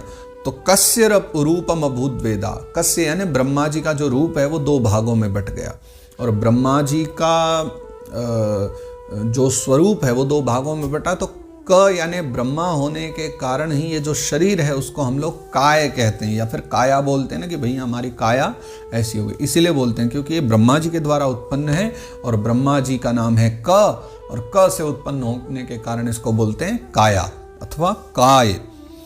तो दो भाग बट गए ब्रह्मा जी के शरीर के, और उन दोनों से ताभ्याम रूप विभागाभ्याम मिथुनम समपद्यत। फिर जो है उन दो भाग हो जाने से उनमें से एक स्त्री और पुरुष का जोड़ा प्रकट हुआ, यानी एक कपल प्रकट हुए, पति पत्नी मान लीजिए, वो दोनों स्त्री पुरुष प्रकट हुए।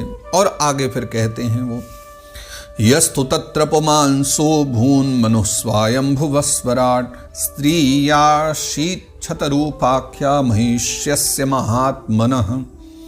तो यस्तु तत्र पुमांसो भून्, वहां जो पुरुष प्रकट हुआ था, मनु स्वायंभुवः स्वराट, वह सार्वभौम सम्राट स्वयंभू मनु हुए, यानी मनु महाराज की उत्पत्ति हुई है, पहले मनु हुए उस समय। और स्त्री या शीच्छतरूपाख्या, वह जो स्त्री थी वो महारानी शतरूपा हुई। क्या हुई? महिष्यस्य महात्मनः, वो मनु महाराज की धर्म पत्नी हुई, जिनका नाम महारानी जो हुई है, महिषी हुई है, उन्हीं का नाम शतरूपा हुआ। तदा मिथुन धर्मेण प्रजा ह्येधाम बभूविरे सचापि शतरूपायाम पंचापत्यान्यजीजन। तो तदा मिथुन धर्मेण प्रजा ह्येधाम बभूविरे, और तब जाकर के जो है ब्रह्मा जी की इच्छा थी ना सृष्टि बढ़े, तब मनु महाराज के द्वारा ही ये सृष्टि आगे बढ़ी। इसलिए तो हम सब के सब मानव या मनुष्य कहलाते हैं, क्योंकि सब मनु की संतान है। तो मिथुन धर्मेण, तब जो है पहली बार मिथुन धर्म के द्वारा, मैथुन धर्म के द्वारा मनु और शतरूपा ने सृष्टि प्रारंभ करी। यानी वर्तमान काल में जो सृष्टि की परंपरा है वो मैथुन धर्म से ही अब तक चली आ रही, मनु महाराज से लेकर के। इससे पहले जितनी सृष्टि हुई थी वो सारी संकल्प सृष्टि थी, जो ब्रह्मा जी ने करी थी वो सारी संकल्प सृष्टि थी। ऋषियों ने भी करी थी, वो भी संकल्प सृष्टि थी, लेकिन ऋषियों ने तो ज्यादा सृष्टि करी नहीं थी, इसलिए तो ब्रह्मा जी चिंतित थे। तो अब वो चाहते थे बहुत बड़े, तब मिथुन धर्म के द्वारा मैथुन सृष्टि जो है प्रारंभ हुई, और तब से जो है ये सृष्टि का मैथुन धर्म के द्वारा संतान उत्पत्ति की परंपरा चालू हुई। और सच आपी शतरूपायाम पंचापत्यान्य जी जनन, और तब स्वयंभू मनु ने शतरूपा के द्वारा 5 संतानें उत्पन्न करी हैं। अब वो कौन है वो आगे सुनिए, आगे उनके नामोच्चारण किए गए हैं। प्रियव्रतोत्तान पादौ तिस्रः कन्याश्च भारत आकुतिर्देवहूतिश्च प्रसूतिरिति सत्तम। हे साधु शिरोमणि विदुर जी, तो 2 पुत्र हुए उनके, प्रियव्रत और उत्तानपाद 2 उनके नाम थे। 3 कन्याएं थी, कौन कौन सी? आकुति, देवहूति और प्रसूतिरिति सत्तम। आकुति, देवहूति और प्रसूति, 3 कन्याएं और 2 पुत्र प्रियव्रत उत्तानपाद, टोटल 5 संतानें कुल उनकी प्रकट हुई थी। और 12वें अध्याय का फिर अंतिम श्लोक है, आकुतिम रुचये प्रादात कर्दमायतु मध्यमाम दक्षायादात प्रसूतिम च यत आपूरितम जगत। फिर मनु महाराज ने उनके विवाह कराए, तो आकुति का विवाह रुचय प्रजापति के साथ कर दिया। मझली जो कन्या थी देवहूति, उसका नाम जो देवहूति था, उसका विवाह कर्दम प्रजापति के साथ हुआ। और प्रसूति नाम की जो कन्या थी, दक्षायादात प्रसूतिम च यत आपूरितम जगत, जो प्रसूति थी उसका विवाह दक्ष प्रजापति के साथ कर दिया। और क्या लिखते हैं? यत आपूरितम जगत, इन तीनों कन्याओं की संतति से सारा संसार भर गया। कैसे भर गया? बिल्कुल भर गया था। इसकी आगे हम चर्चा करेंगे कि ये तो देवहूति, आकुति, प्रसूति, इनके द्वारा इतनी बड़ी सृष्टि उत्पन्न हुई है, इनसे ही तो सब बढ़ा है। अब मान लीजिए देवहूति और कर्दम का विवाह हुआ, फिर उनके कला अनुसूया आदि जो कन्याएं हुई हैं, 9 कन्याएं हुई हैं, फिर उनके विवाह ऋषियों से हुए, फिर उनके कितनी संतानें हुई, तो कुल मिलाकर के इन्हीं 3 कन्याओं से बहुत विशाल सृष्टि बन गई थी। लेकिन आज तक की चर्चा 12वें अध्याय में यही है, तो इसको अब हम यहाँ विश्राम करते हैं, फिर 13वें अध्याय की ओर आगे बढ़ेंगे। जय जय श्रीमद्भागवते महापुराणे पारमहंस्याम संहितायां तृतीय स्कंदे द्वादशोऽध्यायः। तो इस प्रकार श्रीमद्भागवत महापुराण परमहंस संहिता में तृतीय स्कंद में यह 12वां अध्याय विश्राम लेता है। श्री कृष्णार्पणमस्तु, श्री कृष्णार्पणमस्तु, श्री कृष्णार्पणमस्तु। श्री गोवर्धन नाथ की जय।